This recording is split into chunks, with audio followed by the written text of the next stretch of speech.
My son, he was 6 when he was murdered. It was just probably a month after I had buried Jacob. It had been days I had not slept, and I knew if I was going to survive, I had to talk to someone.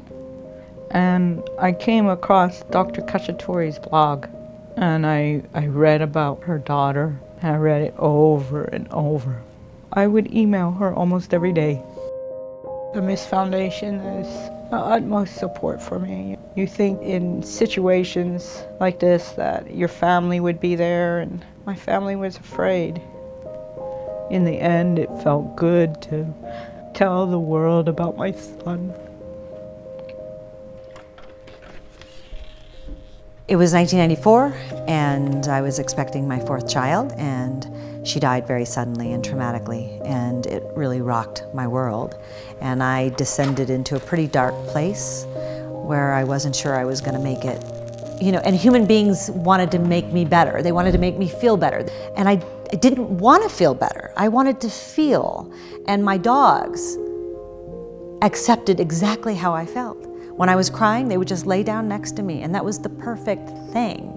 And so I started really understanding the human-animal connection at that point. Then last year, I met the best therapist in the world. I was planning a hike for many, many years, and we were 3 minutes into the trail. There was a pack animal that had his whole back full of coolers and backpacks and tents hiking out of a pretty treacherous trail, and he had fallen, and his knees were bleeding and his head was bleeding, and his handler was hitting him, trying to get him up. I sat down on the trail with that horse, and I could see in his eyes this hopelessness that I had felt 2 decades earlier when my child died. And I could see that he was on the brink of death and not sure that he wanted to live, the same way I wasn't sure that I wanted to live in 1994. And I promised him that I would get him out of there if I could, and I did. 2.5 days later, I was able to get him out. That's right. After being relatively alone and isolated for a long time, I knew that I didn't want other families to have to go through this experience alone. So 2 years after Cheyenne died, I started the Miss Foundation, and we're an international nonprofit. We help families whose children have died or are dying from any cause at any age. Unfortunately, a lot of them, before they were coming to us, they were being thrust, wrongfully so, into the medical system, because grief isn't a medical issue. Grief is an existential, deeply human issue. What we're doing now doesn't work. It just doesn't work. We're disconnecting, we're not connecting. The problem that I've been running into is that sometimes I get 3 or 4 families who want to come at the same time. And right now, all I can hold is just one family. So our next big plan is the Selah House, which will be a care farm and respite center for the traumatically bereaved.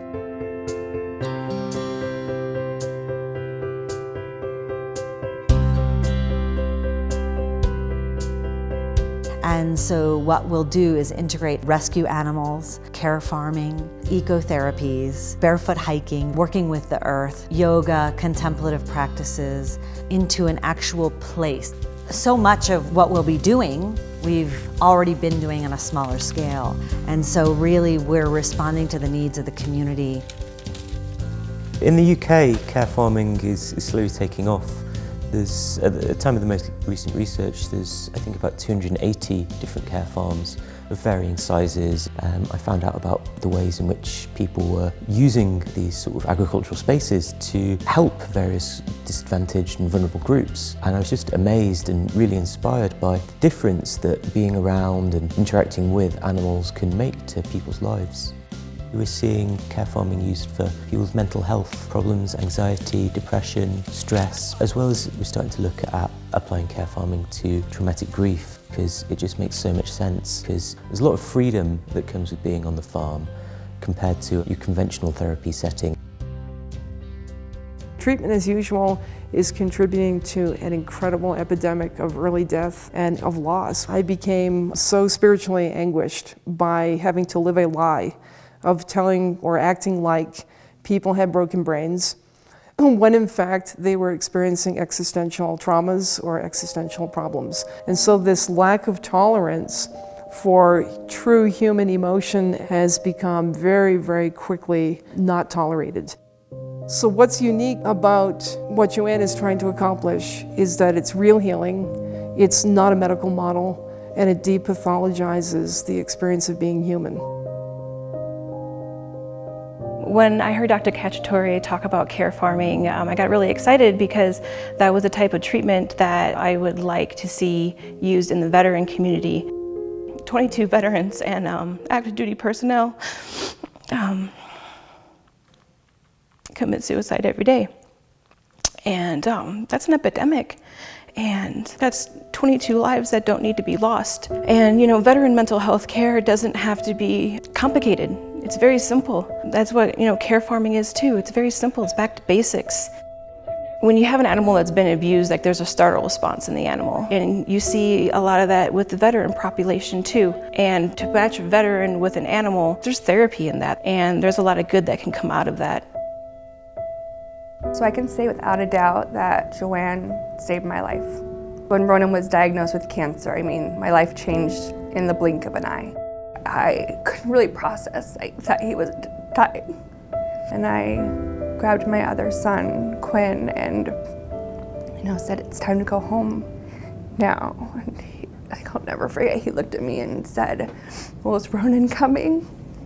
And I had to say no. He's not coming with us. And, I'm supposed to go back to my normal life, which there's nothing normal about it anymore. If I would have had a place like that to go to after Ronan died, I feel like my family would have suffered less. I would have not been so scared and destructive. When I found the Mist Foundation, it was like the first time that I felt like I might be able to survive this. I stopped taking everything. I don't want to be numb to my pain. The Carefarm has the potential to save so many lives. It just makes so much more sense than the barbaric way we treat bereaved parents. The exciting thing for me is that we're bringing human beings who have suffered together with animals who have suffered. We need more of this, because what we're doing now, it isn't working. We're creating more suffering. We're not eradicating suffering. There's nowhere in the United States where people can go like this. It's the first place.